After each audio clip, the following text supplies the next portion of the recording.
Hi everyone, and welcome back to Complicated Relationships Reddit Stories. Hope you guys are safe and healthy.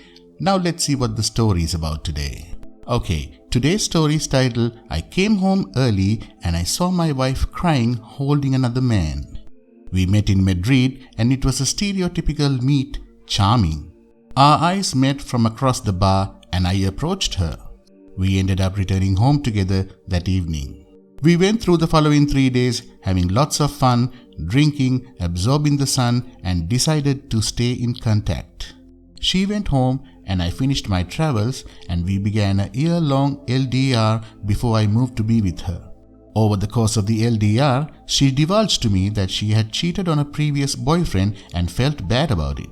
But she felt his choice to leave her was over the top and it wasn't always a silver bullet, especially since it was only a kiss. I realize now that she was sizing up my reaction and almost certainly cheating. This I can actually forgive and let go because of the LDR and it is in the distant past, but not what happened last week. I told her at the time that it was a deal breaker and if I caught her so much as flirting with another man, I would leave her. A year after I moved, we got married and another year later, she told me she is pregnant. I was overjoyed.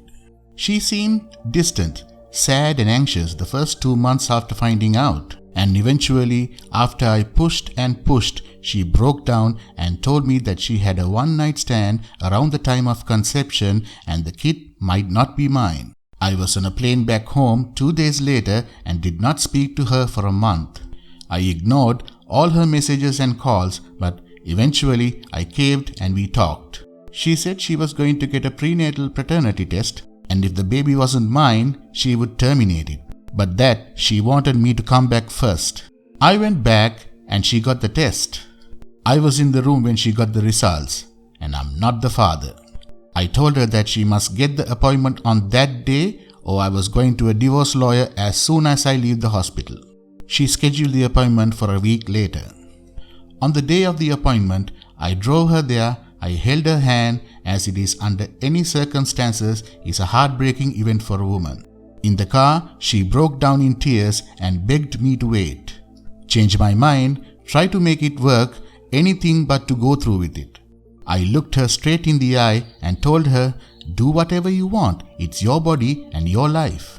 But I will never raise another man's child.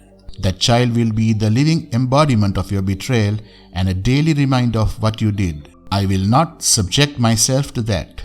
Do it now or divorce. Edit for details. I wanted to leave her. As soon as she hesitated, I jumped right to divorce. She didn't want to keep the child and lose the marriage. She wanted both. She told me directly that she would do it even if I left her. She asked me if she had it if I would give her another chance. I said no.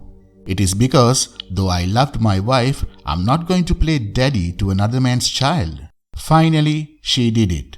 There were complications and she was on bed rest for a month. A while after, she was short with me, unaffectionate and cold. We lost the spark.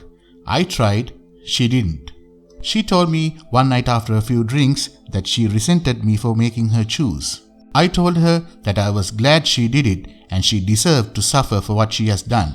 I regretted saying this out loud immediately, even though that is exactly how I felt and still feel.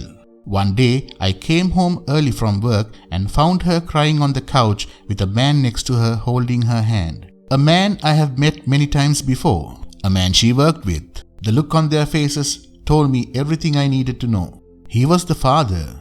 It wasn't a one-time thing. After I dragged him out of the house, she admitted that they had a 3-month relationship. I will never know if she is telling me the truth, and to this day I have accepted it and I have stopped asking.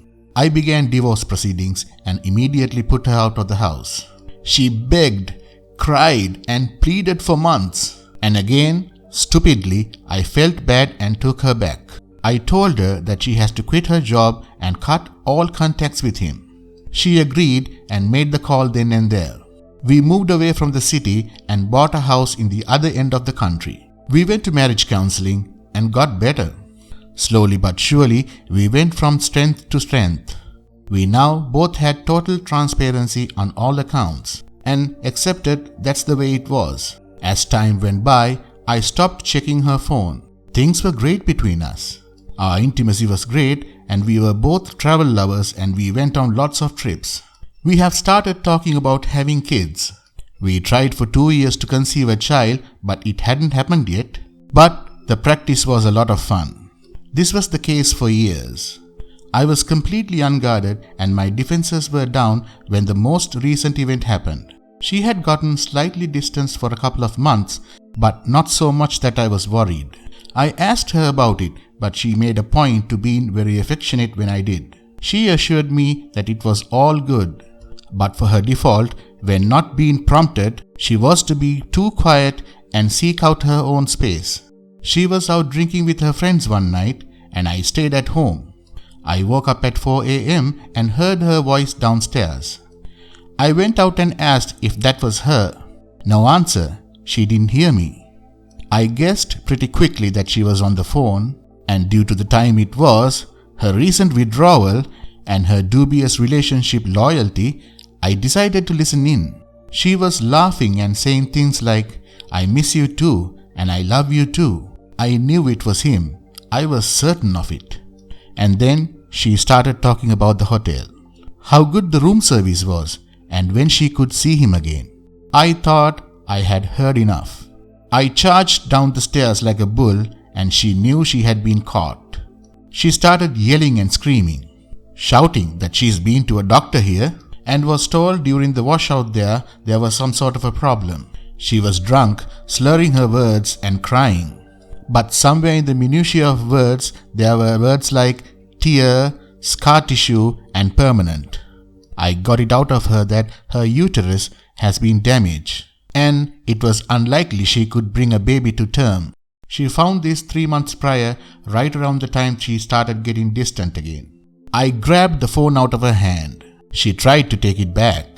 We argued back and forth until I sat her back on the couch and told her not to get up until I told her to. I sat on the chair and went through every details. Half a dozen text messages from him asking when she is leaving the bar and that he missed her voice and how much fun they had. Obviously, all the other messages had been deleted, but she hadn't had a chance to delete the ones from that night. I started reading the messages loud and she was looking at me with daggers in her eyes. I asked her over and over to explain herself, and eventually she started to jump up and started screaming again. She screamed that she had taken a day off and drove to meet him. They went to a hotel and spent the whole day. She screamed that when she got the news from the doctor, she saw me as an enemy and he was her ally. She screamed at me that she wasn't sorry and that I messed her life. I told her that I am glad that happened to her. She looked stunned and in disbelief as she held her face and began to sob. She reached to her phone. I snatched it away before throwing it against the wall. I went up to my room and paced back and forth and she was downstairs crying. And that's where we stayed until morning. When I went downstairs, she was asleep. I woke her up and told her to get a shower and get out. I told her that I've already made an appointment with my lawyer to file for divorce and she wasn't staying in the house while I was gone. She sobbed and begged me not to go through with it. She said she was drunk and didn't mean it. She said she only made up the story about meeting him just to hurt me and I was her one and only, blah blah. She said she was sorry that she hurt me and didn't want an apology for what I said to her and that she deserved it. I agreed that she deserved it and told her it was good that she is not waiting for an apology because she's not getting one. That was last week. This week, she's back living with her parents. She calls me every day, about 10 times a day. She sends me lengthy, weepy text messages that I don't reply to, as my lawyer says I shouldn't contact her unless through him. I'm going forward with the divorce. End of the story. It's time we listen to some comments by the beautiful community. Comment 1. You're a mess together. You should have left her in the first place instead of making her choose. Time to go. OP's reply. I did not make her choose. I told her I wanted the divorce. She wept and told me that she wanted us both And if she couldn't have both, she didn't want the kid. She told me if I had left her, she would have done it anyway, because keeping it would be too painful. My options were either to stay and raise the kid, or I leave and she'd be going through it anyway. At this point, I still thought it was a one-night stand. Comment 2. Every person I speak to that describe catching their partner says this about the look, as they are in the midst of being caught. Recently, it was a guy who, like you, caught his wife texting her AP. He grabbed the phone and read it with the exact same result. I can only imagine the combination of anger, shame, and the deep pit of guilt that must be present in that look. Regardless, good for you to recognize the pattern and do something about it. I hope the rest of this would be easy on you as possible. Good luck. OP's reply. That's pretty much it. She was gritting her teeth and puffing air in and out of her nose like a kid who had her toys taken away. She was so nice to be around when this was not an issue. I don't understand how anyone can be so entitled and duplicitous. Not going to lie, it still stings. Thanks for listening. Please like, comment, and share the story if you enjoyed it. Also subscribe to the channel and hit the bell icon so you will be notified when we upload the next video. Take care.